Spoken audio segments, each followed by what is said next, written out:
and we had a no-show from the governor. We were almost at 300,000 refugees that have come through our beautiful community. We've clothed them, dignified them, moved them forward. Where is he? No show. We go through Walmart, a tragedy that really was difficult for each and every one of us.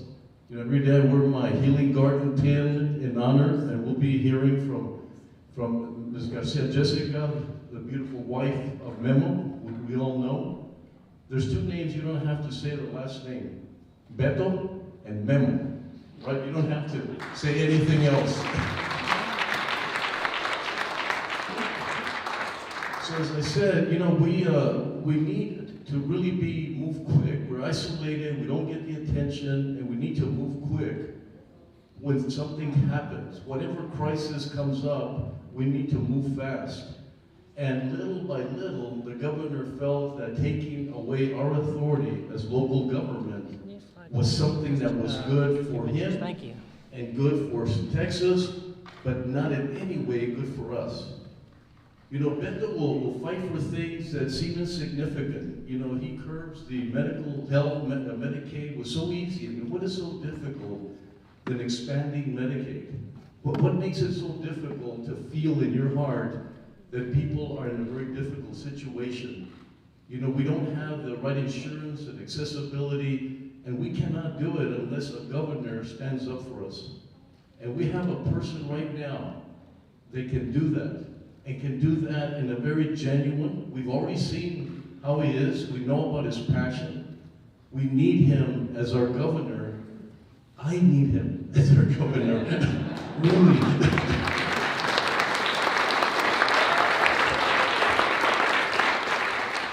But thank you. You know, we have to do everything that we can. My mom and dad have 40 grandkids. Those 40 have had almost 280, and about 90% of them live all over Texas. All of you have friends, relatives all over Texas. We have to get the word out. We have to make sure.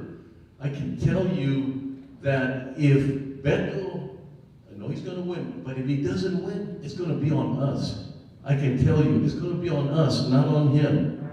He's got what it takes. He's got the intelligence, he's got the spirit, he's got the passion, he's got everything, not only for our community, for the entire Texas. So we have to make sure that a Sweet 16 doesn't affect us. You know, we have to become more sensitive that El Paso is one of the strongest economies in all of Texas. We were able to survive a pandemic and come out of it stronger than ever. We've got Juarez, you know, we were closed. Now instead of just being a survival situation, when Juarez opens up and El Paso takes off, there's nothing that's going to stop us. But that requires, more than anything, a governor that has the heart and the passion to do what Beto can do for all of us. And I thank you.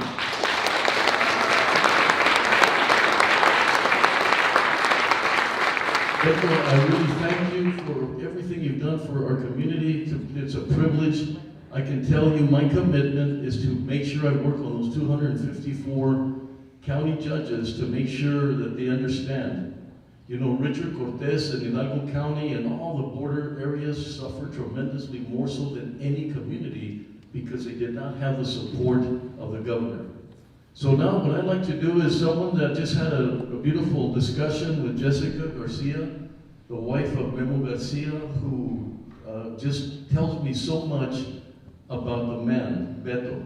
He says, you know, it's the little things, it's the text, it's inviting me to talk to me. Those are the small things that have become so much more important and has allowed her to go through the healing process. So I think it's an indication of who he is at a local level, at a personal level, but who he can be at a state level. Thank you very much.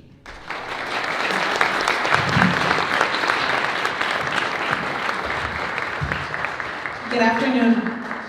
You took the words out of my mouth. So first of all, thank you guys for being here. What can I say? I love Beto, and I'm sure a lot of you guys do too, right? Well, I'm not a politician. I do support Beto, but I want to talk about the person that he is under everything else. The person that not everybody sees on the news, or the person that we're not asking people to vote for. I want to talk about the real Beto, okay? I met Beto when life felt hopeless. I didn't know, day from night, my life was turned completely upside down.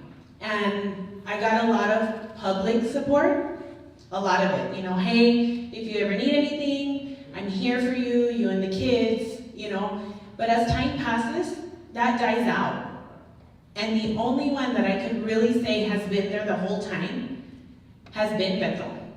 It was those afternoons at the hospital when I hadn't eaten it all day, and I just needed somebody to talk to. He'd text me and, hey, can I come see you? We'd go sit outside, have something to eat, talk a little bit. No cameras, nobody knew he was there. It was him, sincerely him.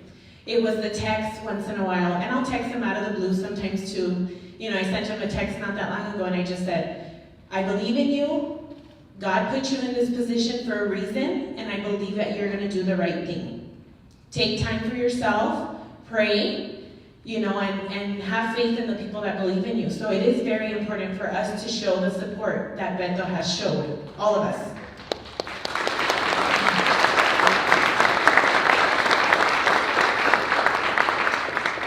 And of course, I could go on and talk about Beto's great. I don't think I need to explain that to any of you guys. He is to me, he is to my family. I'm sure Memo up in heaven is very grateful for Beto being there on a personal level and just checking on us and, wanting to be there and genuine interest. It's a text message, once in a while. Hey, how's Karina with soccer? How's Memo in baseball? Do you guys need anything? How are you doing? Even though I've had a stressful day, it's just that little message that shows. And that says a lot about the type of person he is and how much he cares about us as humans. It's not the vote, it's not where he, what he needs us for. Now it's our turn to show our support to him, and we need to step up and support him. I support him on a personal and of course political level, but again, what can I say? I love Beto, right? Like I said, I could go on and on, but the star is here. So from one proud El Paso and to the rest of you guys, I'd like to introduce Beto over.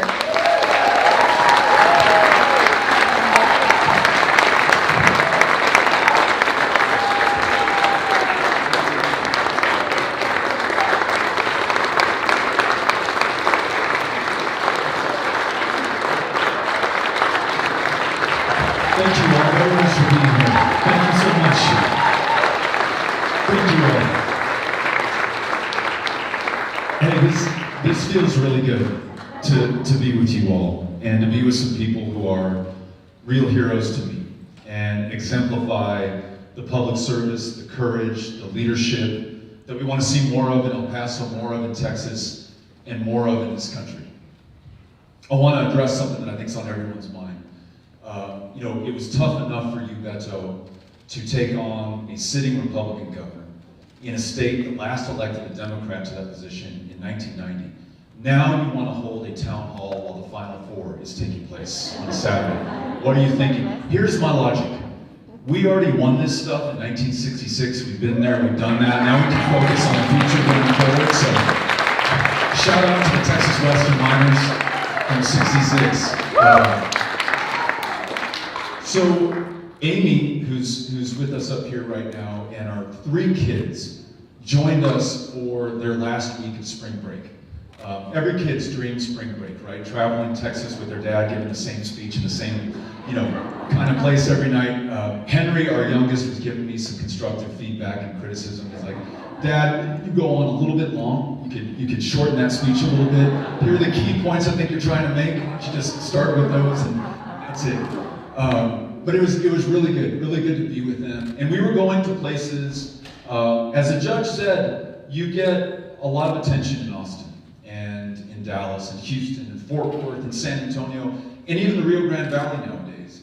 But when you show up in Shamrock, Texas, or Vernon, or Almy, or Childress, or Dalhart, some of these cities that we had never been to, maybe never heard of, before we started traveling the state 5 years ago, it's amazing to connect with people who for so long have been written off or taken for granted. And I think we feel that sometimes in El Paso, although we are a big, proud community. Nearly 1 million people live in the county over which Judge Samaniego presides. We are so often left out of the conversation, so far from the centers of power and politics that decisions are made about us without us far too often. Well, that explains what people are going through in these different communities where we showed up. And just like we will today, I spoke a little bit at each one of these town halls across rural Texas, and then we turned the microphones over to those who were in attendance to listen to and learn from them. And it was extraordinary. And I came away, I hope, a much better candidate, much better perspective on the people of Texas. And then I arrived in El Paso very late Wednesday night, very early Thursday morning. And I've been here for the last 3 or 4 days, and it's just been extraordinary. The best time possible to be in the best city on the face of the planet. If you have not yet been outside today, you've got to go do that. I was running in the Franklin Mountains with my dog Artemis, and ran across my friends. Didn't literally run over them, but ran into them. Mario and Mariela, who were walking with their puppies. And we were under this beautiful, beautiful, beautiful sky, walking through our received natural heritage, the inheritance that we got from the generations before us, that heritage that the people of El Paso chose to preserve through their representatives on the city council, in the commissioner's court, and in public meetings just like this one. It made me so proud to be from this community and to be raising people in this community. And then to listen to our county judge, who, when this city was going through arguably its toughest time. We were the deadliest city in America at the depths of that pandemic. We set up not 1, but 10 mobile morgues in the city of El Paso. And this guy was not just fighting for us to save our lives, he also had to fight the most powerful person in the state of Texas at the time, who was trying to constrain his ability to protect the public health and literally keep us alive. And he did so no matter the obstacles or the odds. He took his charge of public service seriously, and he could care less whether you're a Republican or a Democrat or an independent, that you're in El Paso, that you're an American, that you're a human being is all that matters to him. And he's done an extraordinary job leading this county. So Judge, thank you for your service, for what you represent for us. And then, I don't know what I could say about Jessica except for get on board or get out of the way. An absolute force of nature. I don't want to go too deep into her story for obvious reasons, but I will just tell you, she was also injured on the 3rd of August in 2019, doing her best to be there for her kids and for her husband, Memo, who was grievously injured in that same attack. And I got to be with her and Karina and Memo Jr. so many times in that hospital room in Del Sol. And this woman, more than the machines, and with all due respect, more than the doctors and the medical providers who were doing extraordinarily heroic work, she was keeping Memo going, talking to him constantly, giving him updates on the Cowboys and the football games that were taking place, making sure that he had every ounce of fight in him, focused on staying alive and being there for her, for her kids, and also for himself. Man, it was so inspiring to me. And I took so much from that, learned so much from her courage, her leadership, her tenacity, her perseverance in the face of something that none of us ever wants to go through, much less can even imagine right now. We also shared a fondness for the occasional Budweiser michelada, which I would smuggle into the public meeting area at Del Sol. Just a wonderful human being. And, you know, she was, I think, trying to make me look good in front of everyone here. Really, it's Jessica who so often is reaching out to me. Hey, Beto, are you doing okay? How are you holding up? I know that campaign trail can be tough. I know you're away from your family. I just want you to know I'm thinking about you. And I gotta tell you, Jessica, that really keeps me going. That really pushes me forward. And that really reminds me why we are in this fight and what we have an opportunity to do together. Thinking about Jessica and Memo and this community and what we experienced in 2019. I think so much of the explanation for it, and there are many things that we could talk about, comes down to us. and who we are, and whether or not we have the courage and willingness to share our story with the rest of the world. Because when we don't, the rest of the world ends up sharing its story about us and defining who we are to everyone else, including the people who actually live here. Are we this dangerous, dusty, dirty little corner of West Texas that has to be walled up and fenced off and protected from all those people who are coming to get us? Or are we, as the judge just said, this extraordinary place on the planet that is connected with another city, forming the largest binational community anywhere in the Western Hemisphere, a home to hundreds of thousands of refugees and asylum seekers, not just those who are coming right now from the Northern Triangle of Central America, or coming from Haiti, or Cuba, or Brazil, or from wherever on the planet they originated, but the city that welcomed the O'Rourke's 5 generations ago, coming, fleeing famine in Ireland, 2 million of them coming to this country, coming to our maritime borders, showing up penniless, speaking a strange language in some cases, part of a culture that was somewhat alien to the rest of this country, inciting a lot of fear and anxiety.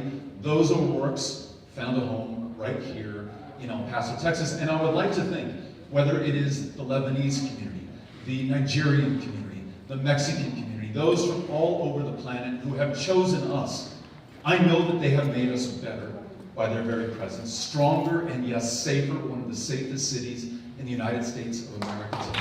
There is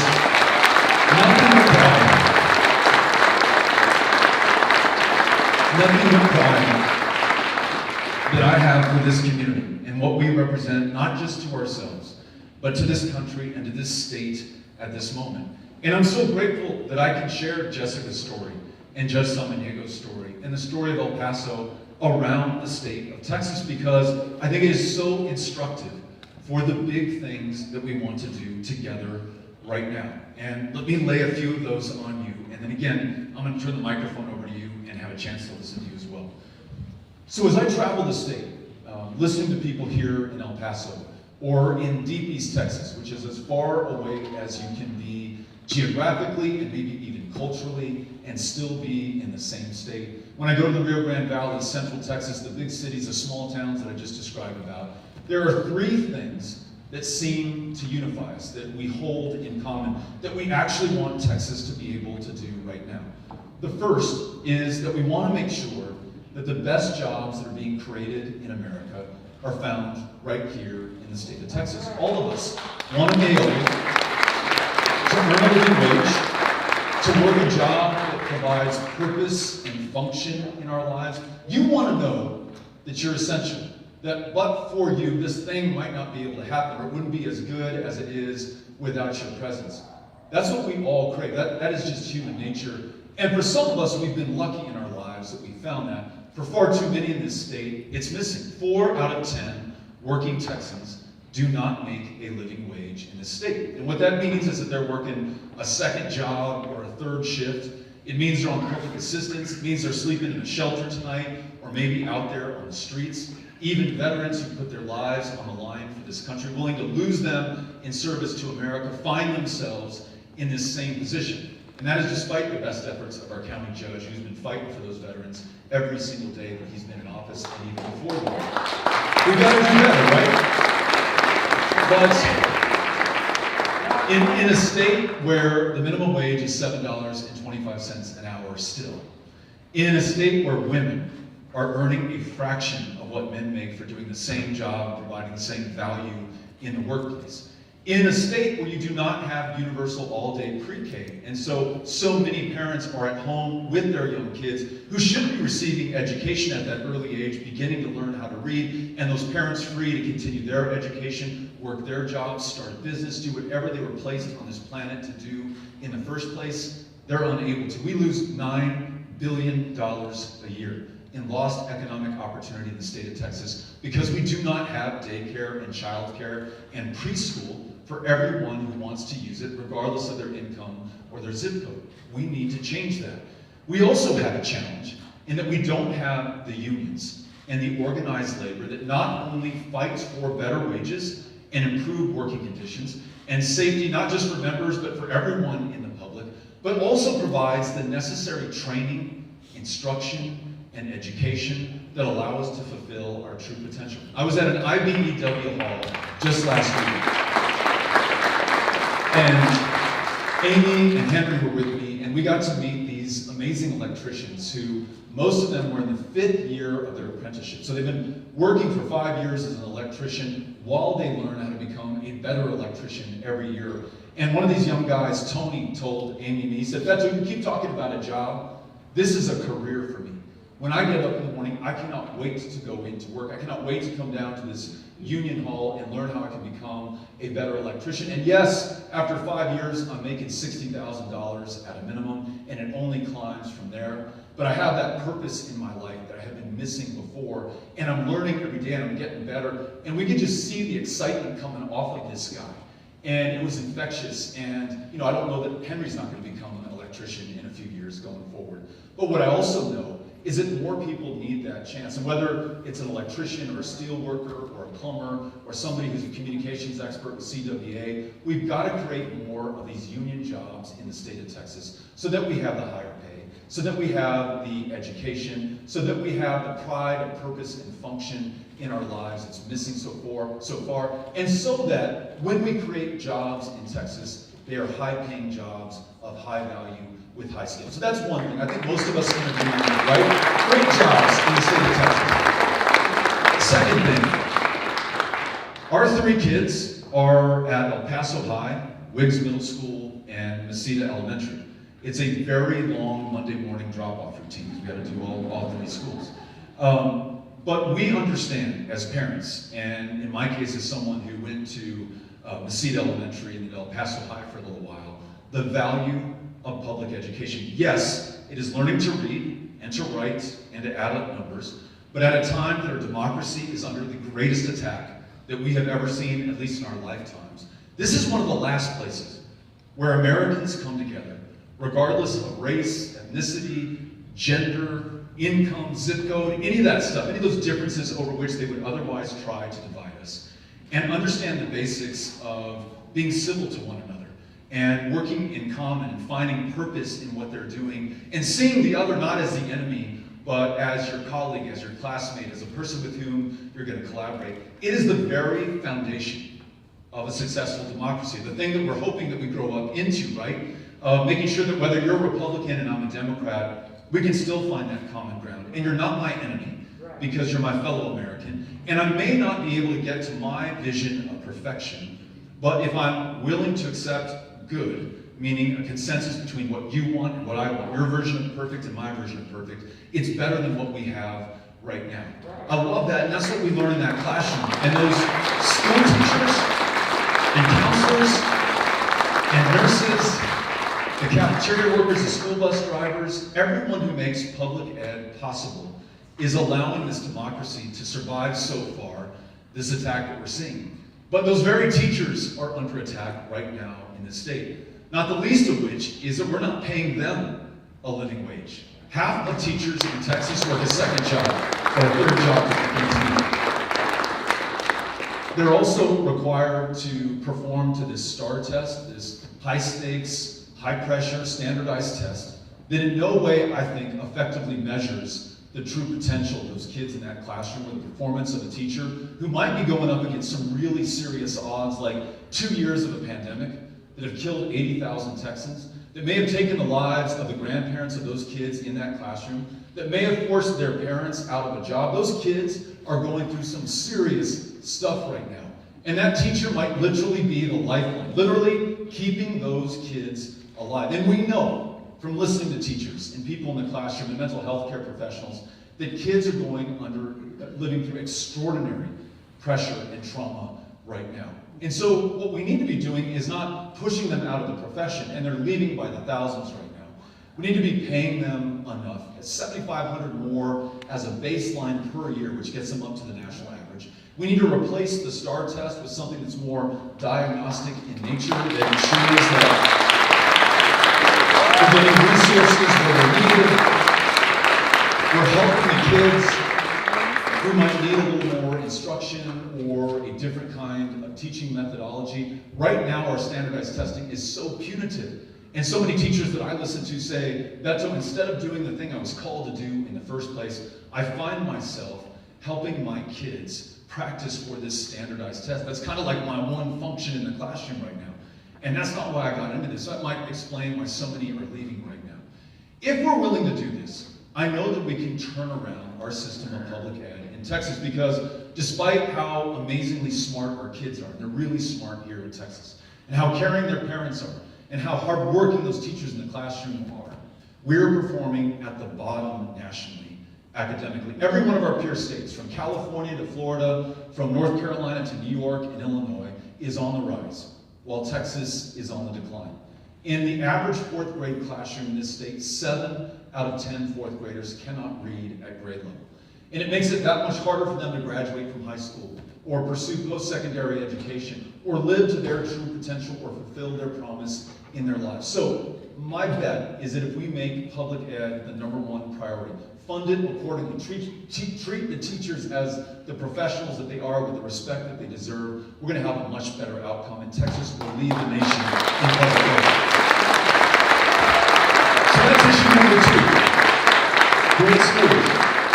And the third one is one that our county judge brought up, because I bet you he understands this from every perspective in that county courthouse. We are the least insured state in the United States of America right now. That means more people go without the care that they need to live well, to be healthy, to even survive than in any other state. We have folks dying of diabetes, of the flu, of curable cancers in the year of our Lord 2022, in the wealthiest, most powerful country that the world has ever known. We in Texas are the 9th largest economy on earth today. How can this be? How can this be when the federal government says, I will pay you 90 cents on the dollar for the expansion of Medicaid? You can bring 1 million more Texans onto the rolls so that they're well enough to go to school or work a job or raise their families or whatever they want to be able to do. Why would you not take this bargain? And in addition to attracting more medical providers to underserved communities like El Paso, we can also do something that's going to make the county judge really happy. We can lower your property tax bill. Because right now, when that person with diabetes who cannot afford insulin finally succumbs to the suffering that they're undergoing and takes themselves to University Medical Center, their outcomes are not going to be as good as they would have been if they got preventative care. The care itself will be much more expensive. Is it $50,000, $150,000? Who knows? But they are not capable of paying it because they're not insured. But you and I will end up footing the bill through the local property taxes that we pay into the hospital district. Now, if we accepted Medicaid expansion, we can bring those bills down, offer some property tax relief to the people of Paso and throughout the state. I think that's a good bargain. So those are 3 things that we want to do. Great jobs for anyone who wants to work here in the state of Texas, the best public school system in the United States of America, and expanding Medicaid so more people can get the care that they need. Now, none of those are Republican ideas or Democratic ideas. None of them are defined by a single party. I think they are reflective of common, basic Texas values, right? These are things at a time that this state has never been more polarized, never been more divided, never been more fractured. These are the things that can bring us together. Look, we may not agree on every issue, and certainly no 2 people ever will. Amy can attest to that, right? 17 years of marriage, and we're not going to agree on everything. But this is the common ground, going back to what we're taught in the classroom in kindergarten. This is the common ground where we can at least begin. And when we win this race, and if we're working with the Republican majority legislature, I defy you to find a Republican who's going to be against great jobs or world-class schools or even expanding Medicaid, which, as good a job as it's going to do for El Paso, is going to help those red rural communities where we've seen 24 hospitals closed down since 2005, more than any other place in the state of Texas. This is how we get the job done. This is the example I take from El Paso, where we define ourselves not in partisan terms or by our differences, but by the common good that we want to do together. So, when you leave this meeting, and when you go home and you talk to your spouse or your child or your parent, your colleague on Monday, your classmate at UTEP, and they say, what is this Beto guy all about? I know you went to hear him on Sunday. Say, look, he's all about great jobs, world-class schools, and the ability to see a doctor. Not only are those the things that will allow us to realize our potential as a state, I'm confident that's how we bring people in to this election, because this race is ours to lose. Let me leave you with this last fact. When we ran together in 2018, we lost to Ted Cruz by 216,000 votes. That was about 2.6% of the votes cast. 216,000 votes. Now check this out. In El Paso in 2020, 195,000 people who were eligible to vote in the most important presidential election since 1864 did not cast a ballot. 195,000. Since 2020, 40,000 more have newly registered and come on to the roll. So that's something like 236,000 people who are eligible here in El Paso.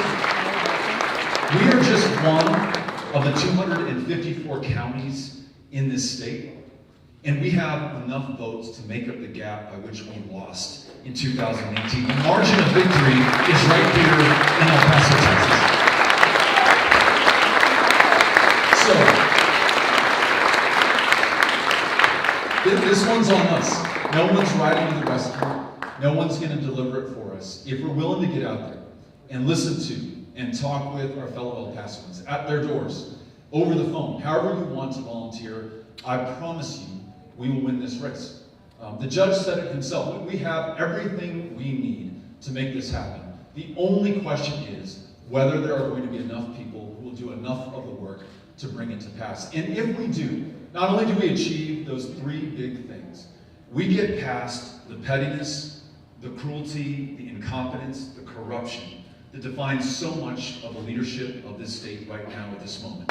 A government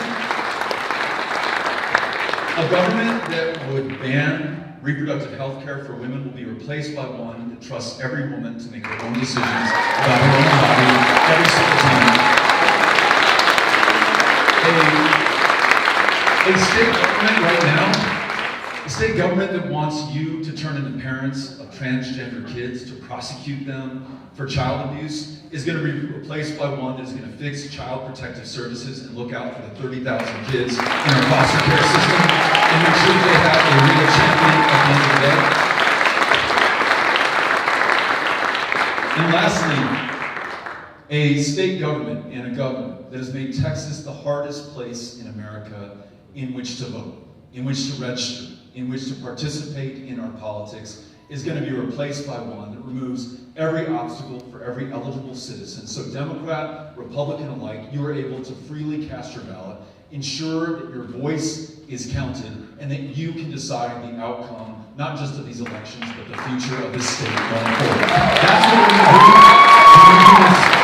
in this election. So, thank you all for coming out here today. Looking forward to your questions. I'm going to turn the microphone over to Cynthia Cano, class of 1990 Andrews High School. She's going to bring you the microphone. If you raise your hand, she'll take it to you. 1990. All right, I will make my way to you. If you raise your hand, be here first. Hi, my name is Kristen. I actually am a staff reporter with the Prospector, and I just have a quick question, because you're talking about numbers with basically voting and getting everybody registered to vote. How do you think that's going to be affected, though, with the new redistricting that's going into play that we're kind of discussing right now? Yeah, you have a system in Texas. No, can we turn this down just a little bit? A system in Texas whereby members of Congress are choosing their own voters instead of the other way around, right? And choosing congressional districts that are less and less competitive going forward, and it gives people fewer reasons to get out there and vote. If the contest is decided months before November, then why would you get out there? Luckily, you've got competitive races further down the ballot in many of these places for county commissioner, for state rep, and you have a very competitive race at the top of the ticket, at least for governor, and you may have them for some other top of the ticket races.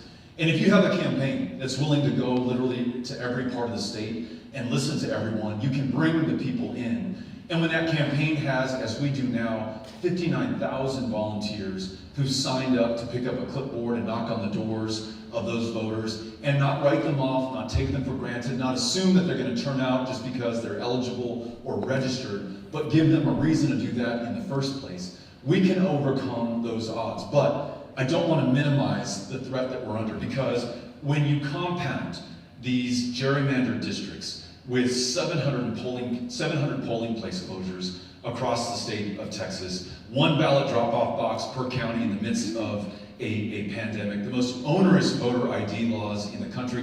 Back when we had a license to carry program to carry a firearm in the state, you could use that license to prove who you are at the ballot box, but you could not use your student ID at the University of Texas at El Paso to prove who you are at the polling place. We've got a lot to overcome. And then on top of all of that, you have the the election bill that was passed and signed last year that made it even harder, with ballot rejection rates in some counties of over 10%. So these volunteers, meaning everyone here who's willing to sign up, have to be the difference. No DOJ, no Supreme Court, no president, they're not coming to help us out. I wish they would, they're not. It's on us. But I like those odds, and I like those terms. I believe in us. I know that we can overcome this. And Texas has been the site of the worst voter suppression in American history, not just in 2021 and 2022, but El Paso, Texas, and the rest of the state were home to the all-white primary from 1923 to 1944, and it was an El Pasoan, Dr. Lawrence Nixon, who founded the first chapter of the NAACP in this community in 1914, who was able to overcome that voter suppression and break the white primary. We can break the voter suppression that we see right now if we're willing to do that work, but it's up to us. It's on all of us. Thank you. All right. I'll make my way to you.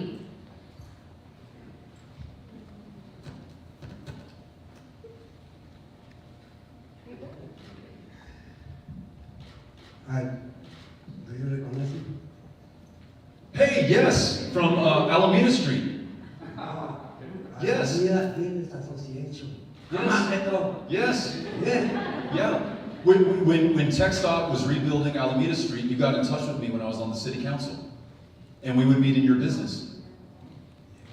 Because I want you to. Okay, let me tell you something that before I speak, okay? Okay, my name is Efrain Sobse. I'm a Vietnam veteran. Okay?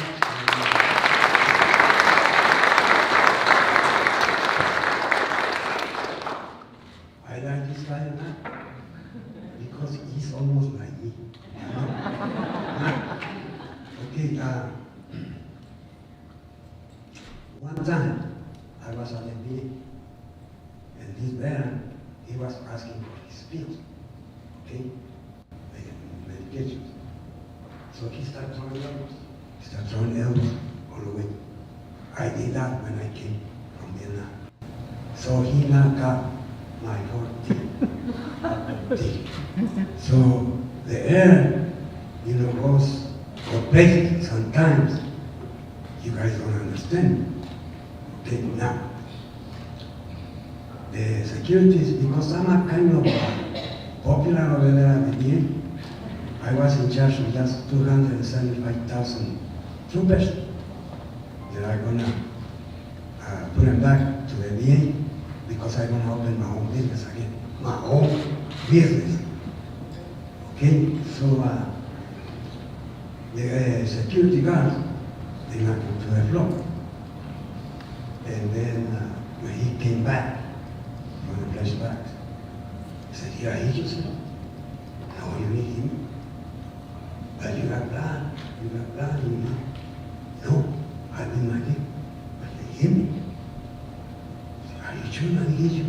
"No, you did not hit me.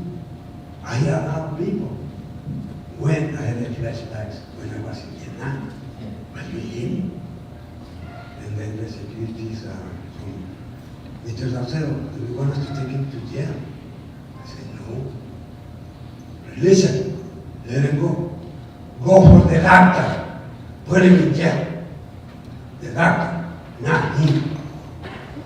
That's the way I am. Now, he forgot a few things. I'm the president of Alameda Business Association.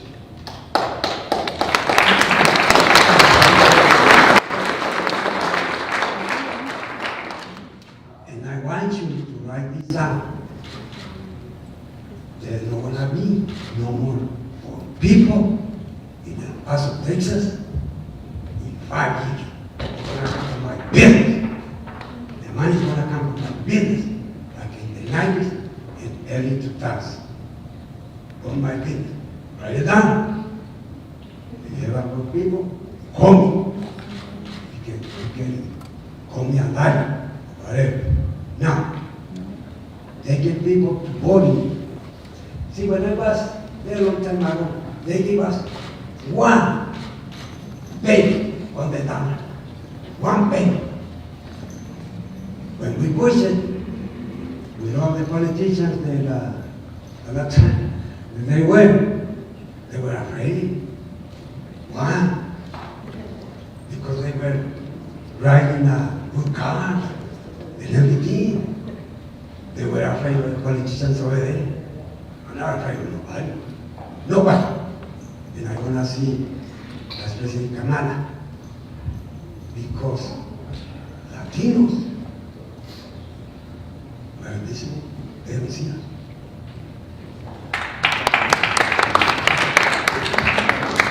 You see a picture over here for any Latino?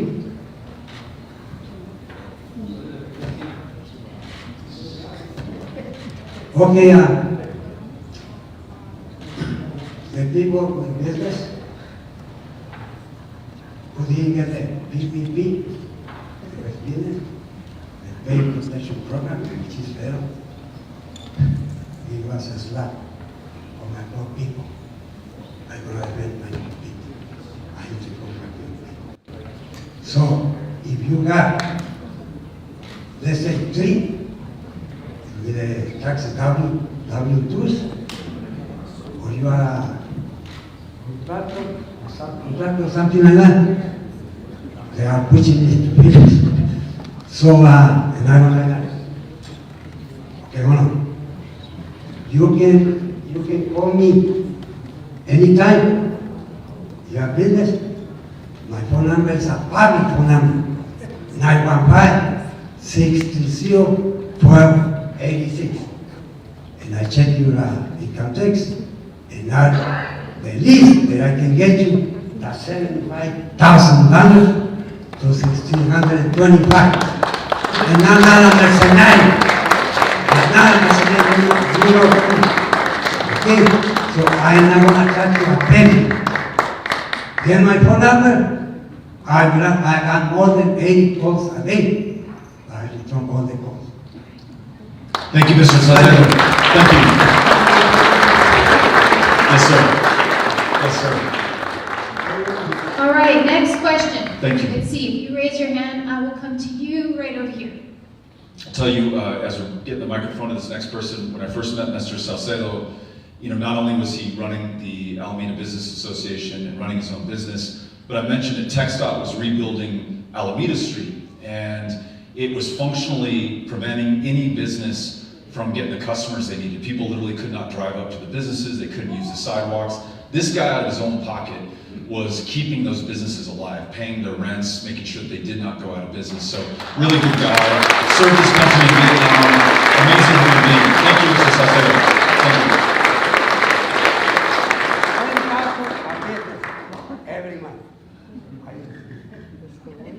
All right, we're going to take this next question. I have several, but you spoke about the numbers as far as the voters here in El Paso and our very low numbers. I've always wondered why the El Paso Democratic Party doesn't run campaigns like Vote El Paso Vote, doing it in Spanish and English, really so that they understand the importance of their vote. We don't have that here. And I don't know, I know that you've been going door to door, but are you really getting the response you need to get people to vote?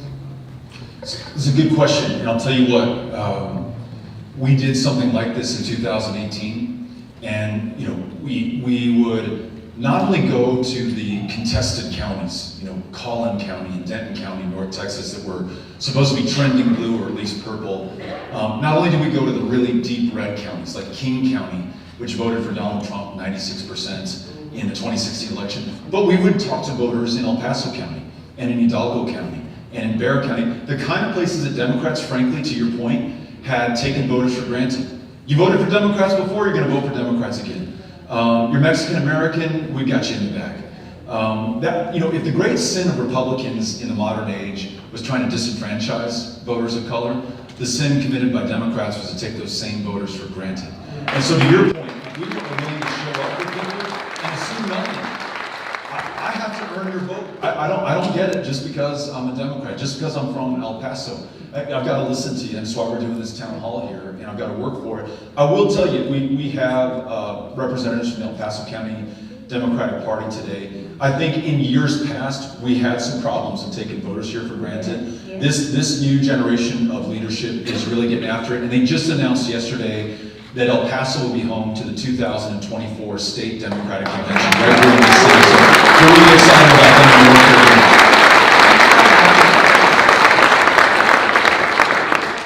You were talking about schools, and I realize that there's problems as far as assessments and all of that, but you might be hit with also, we have career pathways now, and that really is helping the kids make decisions or even experience what it is to go in this particular route, whether it be medical, electrician, plumbing, it goes the gamut now, coding. So you may be hit with that, because it's a very positive move that Texas has made as far as the children now having career pathways. Are you aware of that? I am, and I think that El Paso in many ways is leading in this, where you have some early college high schools where at 18, you're walking across that stage getting your high school diploma and your associate's degree. Right. And you have the certification you need to start work right at that age, and not for $7.25 an hour or $10 an hour, but for really competitive high wages. You know, we worry about keeping young people in El Paso. This is a way to keep young people in El Paso. So I like that, and I want to see more of that here and across the state. So how are you going to also do, one thing that Republicans are very good at is pegging and saying, well, Beto's a socialist. Beto is going to ruin Texas. Beto is going to, you hear it over and over. How are you going to argue that point? Ultimately, I think the choice is all of ours as to whether we'll be motivated and moved by fear. Are you going to be scared into voting for or against somebody? Or whether you're going to be moved by your ambitions and your aspirations. What are the big, great things that we want to do together? And when those attacks come, just to arm you with some of the responses, of the two people who are running for governor right now, only one, and I'll give you a clue, it's me, has started a small business, has hired people in this community for high wage, high skill technology jobs, has met a payroll every single week for 15 years, never missed a payroll. Knows what it's like to go to the bank and try to get a loan and get rejected and go find capital in other ways. Look, there are ways to improve the capitalism that we have in America, especially here in the state of Texas, but I understand its power as well. And the last thing that I want to do is, turn Texas into Venezuela or whatever the governor would try to scare you into thinking. So it's looked upon, I'm sorry, in a negative connotation. If you say, veterans, you go to the VA, is that a socialist program? I think it's more of an education versus, yes. Do you understand what I'm saying? If you could educate the people with that word so it's not used in a negative connotation, that's all I'm saying, is that sometimes we take that for granted because it's looked upon negatively as opposed to what it really means. When it was saying to expand Medicaid, people don't realize that is a social program. It's not socialist, but social program. And Medicaid, as an example, came from nowhere else but Texas. It was our Texas President, Lyndon Baines Johnson, who signed that into law in the summer of 1965. And it's crazy that Texas in the year 2022 won't accept the expansion of the program that we started here in the first place. So, and listen, just so that we know, every one of our border states, with the exception, I guess, of Chihuahua, but Louisiana, Arkansas, Oklahoma, New Mexico have all expanded Medicaid, and 3 of the 4 had Republican governors at the time. So this is not only not socialist, it's not even just the Democratic Party. This is a common, basic value that we have as Americans and as Texans, and we just need to get back to it. So. All right, here's our next comment right over here. Well, just I'm actually the Democratic Party chair-elect by Oaxaca, so I would love to get some information out there. To everybody else who wants to help to get out the vote, I would love to get your contact info as well. Next, knocking on doors with Beto, but knocking on doors to get everyone out, especially in the competitive elections that we will have here locally, because we are planning to do a big, giant, coordinated campaign to make sure that El Paso meets those numbers that the congressman met. So I'd love to be out there together, work together, but also love to work with all of us here as we move forward. So thank you so much. Sorry my voice is hoarse, as the congressman mentioned. We won the convention bid yesterday, so super excited. Well, love to help you all. Again, my name is Michael Walker. I'm the Democratic County Chair-elect for El Paso County. So great meeting you all. Also, if you need to get registered to vote, they have a table back there. They can register you to vote. So if you are not, please go visit the table back there. She's waving her hand, and they can get you all registered. Thank you, Mike. Hey, Beto, Richard Hanetta. Getting out young voters and helping with property taxes. I see one thing that can knock out both: legalizing cannabis. This Friday, New Mexico starts recreational sales. They're going to see billions of dollars 15 minutes from here. That's money that could be going into our city, our stores, our coffers, getting property taxes down. We're going to see it, right? We are. Richard, there is, so Dr. Stout knows this. There's some pretty profound poetic justice in the question you just asked, because El Paso was the first city in the United States of America to criminalize marijuana. And it did so to try to stoke, to the woman's question earlier, to stoke fear of Mexicans and Mexican immigrants, because the thinking went 110 years ago that when Mexicans use marijuana, they become lustful and murderous and commit crimes and do all these things that Donald Trump warned us about when he was running for president in 2016, right? Marijuana was the pretext to stop Mexicans and Mexican Americans in this community, to frisk them, to see if they had any of this substance on them, and to put them in jail. More than 100 years ago, we started the trend that then caught like wildfire throughout the Mountain West and in the big cities, until by the 1930s, it's criminalized federally. Now, almost every other state, except for Texas, has legalized it for medicinal purposes. That veteran who came back from Vietnam, who has PTSD, who does not want to take an opioid and understands that cannabis, better than anything else, will relieve his symptoms. He's a criminal in the eyes of the law in this state if he tries to buy any of it. And we are still putting away people of color disproportionately, because Texans of all races and ethnicities and backgrounds use marijuana at the same rate.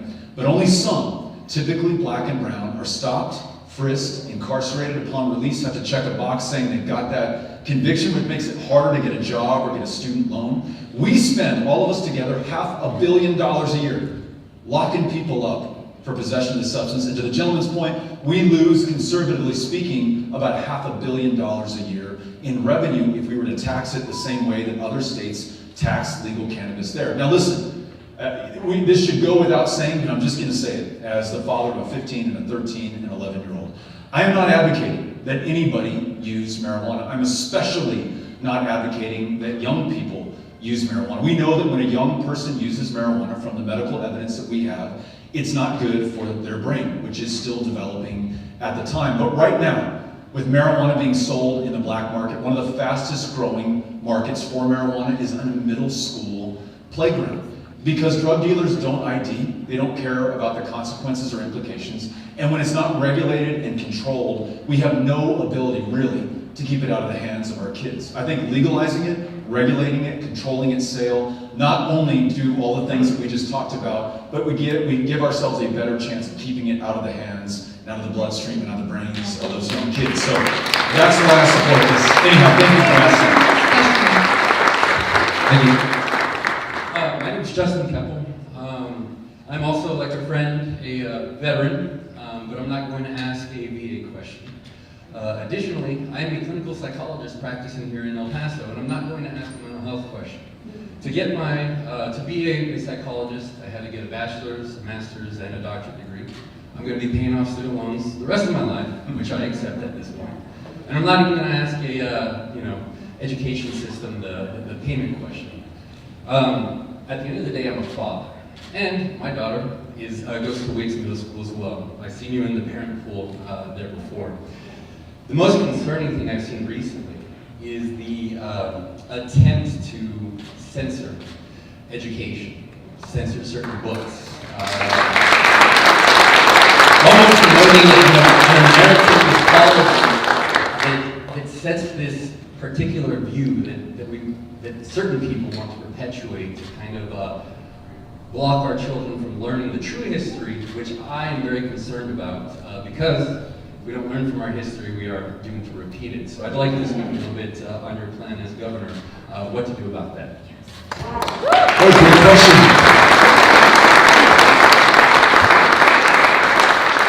Thank you for asking. Thank you for your service to our country and your service to our community now. It's interesting, Amy and I, my wife, we literally were having this conversation this morning. And I'm tempted to just give you the politically pat answer, but I'm going to run the risk of just telling you what we said. We were talking about, and Amy, you jump on the mic if I leave anything. In fact, you want to take this one? No? She was listening to an interview with Margaret Atwood, who's from Canada originally. And Margaret Atwood was talking about how growing up in Canada, she was envious of the myths, the foundational myths that we had here in America. How we started, we're this pure people who have always valued democracy and personal freedom and liberty and justice and all these wonderful things that do have real value, that are binding to us, and that we refer back to in the fights and the struggles that we enter into. So Lawrence Nixon, who I mentioned, who broke the all-white primary starting in 1923, ultimately in 1944, he called back to those foundational documents from the 18th century about how we're all created equal and that we'll be treated equally under the law. And he's like, hey guys, how come I'm black and I can't vote in the state of Texas? That doesn't sound equal to me. And that's what we said we were all about, so let's get after it, let's do it. And he persevered in that fight, I think in some part fueled by that foundational story that we told ourselves about. But that we run the risk when we accept it as truth without questioning, or without the additional details like the fact that when we set up this democracy, only white men with property were able to vote. And that those white men with property considered many of the black men and women and black children who were in this country to be their property at the time. And that was literally enshrined within the compact and the consensus that developed the Constitution, which we continue to go back to as we were watching the confirmation hearings of Judge Ketanji Brown Jackson this past week. When we talk about the Texas Revolution, man, we are so proud of those guys who fought to their death at the Alamo. It was an extraordinary Herculean task. It was more actually David and Goliath, right, against the Mexican army that was coming in. But we don't like to talk about the fact that many of them were slaveholders and owned other people, and were fighting against a government in Mexico that had abolished slavery. And in part, we're fighting to be able to keep the institution of slavery in the state of Texas. Listen, I don't have to judge it, I don't have to comment on it, I don't have to give you my opinion. Those are the facts. And if the people of that time in Texas were strong enough to live under that system, if Lawrence Nixon was strong enough to fight the all-white primary, if Thelma White, who graduated from Douglas High School in Texas and integrated Texas Western College in 1954 at the age of 18 was strong enough to do that, I think our kids in middle school at Wiggs, at El Paso High, wherever they attend in the state of Texas, are strong enough to learn the true story of this country. We're going to make better decisions as a result. And we don't have to lose. I don't think, this may be naive, I don't think we have to lose those foundational stories that we tell ourselves about ourselves in the mix. I think we have always strived for freedom and justice and liberty, imperfectly always. And I feel like by and large we have made progress up until recent years when you began to roll back so many of these freedoms. I mean, thinking about Margaret Atwood in The Handmaid's Tale and the fact that Texas has outlawed abortion, put a $10,000 bounty in the back of anyone who assists any woman in making her own reproductive health care decisions. I think that begs learning the history of reproductive health care rights in Roe versus Wade, which was decided 49 years ago. I want my sons and my daughter to know that history as well. It helps them understand this current moment. And we're a proud, bold, strong people. We can take it. We know we can take our history. I want to make sure that it is taught fairly and freely in our schools going forward. Thanks for asking me the question.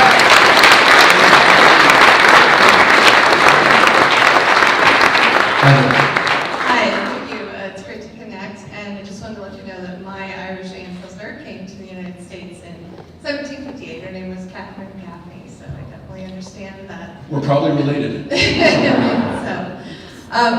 You touched upon earlier in your speech about the reputation of Texas. You know, I moved here in 2008.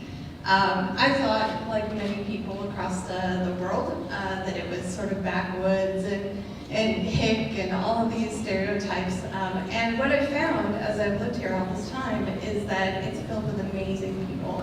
I've built beautiful friendships. I have great family connections here, and I'm a small business owner.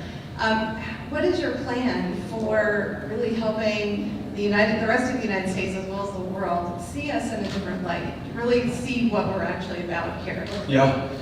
Well, I'm so glad to get this perspective from you, from what you expected to find in Texas and what you actually discovered once you were here. And I see that on a daily basis as I travel the state. I've been to every one of the counties, and I'm struck by our extraordinary diversity. You see it in Houston, Texas, right, which is the most diverse city in the United States of America. In the HISD school system, they speak like 120 different languages. There are more people who speak Vietnamese in Houston than any other city on the planet outside of Vietnam. That's happening right here in the state of Texas. But it's not just big cities.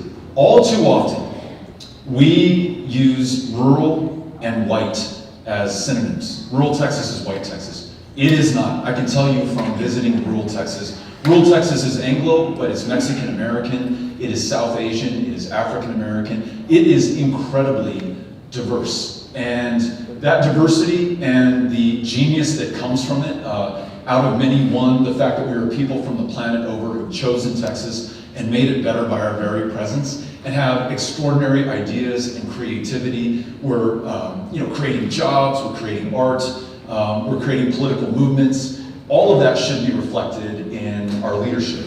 But it comes back to this question I got about democracy. When you have members of Congress who choose their voters, when you distrust the electorate so that you make it harder for them to register to vote or participate in elections, you're not going to reflect that diversity. And when that voter suppression is specifically targeted at black and brown voters, at voters with disabilities, at the very old, at the very young, you compound the problems that you just described that people see from the outside. I mean, right now we're making headlines around the world for all the wrong reasons, right? And yet there are so many good stories here in Texas. And that's why I make this campaign about the things that can bring us together. Jobs, great schools, the ability to see a doctor. There's plenty for us to debate and maybe even argue and fight over peacefully and civilly.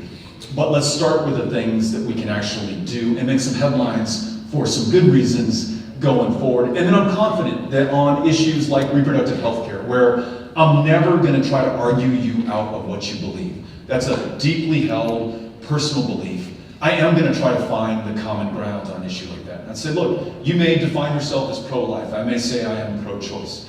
I bet we can both agree that this attack on the rights of women in Texas not only has made it illegal to get an abortion, but it's made it harder to get a cervical cancer screening or reproductive health care help of any kind, or just to see a doctor.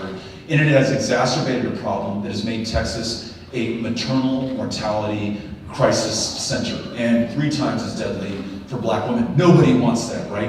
And we could probably find some common ground on expanding access to care, or at least understanding how badly harmed Texas women are by things that other people might think are in the best interests of the people of this state. So I want to make sure that we elevate great stories, we do things that we can do in common, And then when we disagree, we argue, we talk about what we want to achieve, and then we find some way to move forward, not allowing the perfect to become the enemy of the good. I think that's the way to get past this moment that has defined Texas by our differences and our divisions. I know that we can do better. Thanks for asking. To your left. Beto, my friend. Let's go Beto, okay? Yes. Welcome home. Welcome home. Hey Beto, so following up on the cannabis question, all the smart states around us, you know, California, Nevada, Colorado, New Mexico, Arizona, those are smart states, okay? Let's make it smart for the state of Texas. Let's vote for Beto.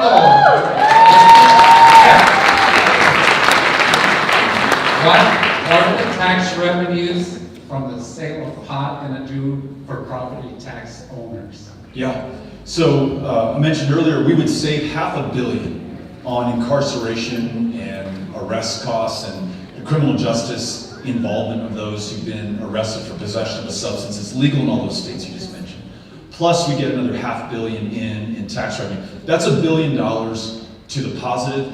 You could put that into public schools. You could give that to property taxpayers back as property tax relief. It really changes what is possible in the state of Texas. When you add to that, bringing in $10 billion a year in Medicaid expansion and making corporations pay their fair share in property taxes, you could bring up about $5 billion just from that. You really have some resources to work with. And again, to the judge's interest, I know he wants to lower the property tax burden here in El Paso County. We can do that while also freeing up resources for those underpaid public school teachers, or keeping more of those rural hospitals open, or extending broadband internet in the parts of Texas that don't have it today.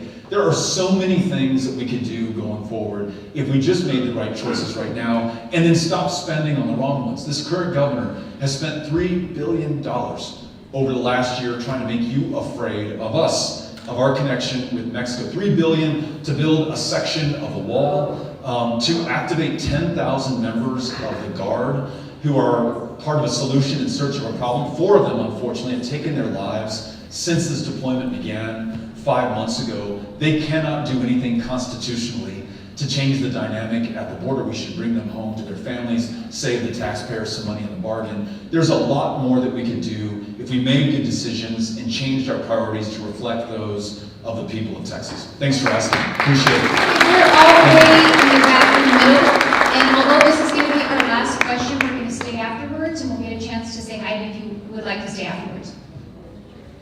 My name is Juan Mancias. I'm the tribal chair for the Carizo-Comecrudo tribe of Texas. We were one of the largest tribes in this area, and I constantly go to these things and I hear that we never get mentioned. So we're the original people in Texas. We don't hear and you're actually not prepared for it. And my question is, when are we going to, or if you do get, when you get elected, I'll put it that way, when you get elected, what are you going to do about bringing those people that are originally from Texas together to be able to protect who they are? Because we're not activists and we're not protesters. We're trying to protect our language because it's alive. We're trying to protect our sacred sites, our ceremonial sites. And of course, we're actually wanting to build our own college for immersion so people can understand more of what happened with the real history of Texas. Right. You know, why they call me a lot of times Indio Patrajada. And it's really a sad thing. And until they're ready to hear the real story, I don't think we can change the history yet. And thank you for everybody, and even the politicians. Right? Thank you.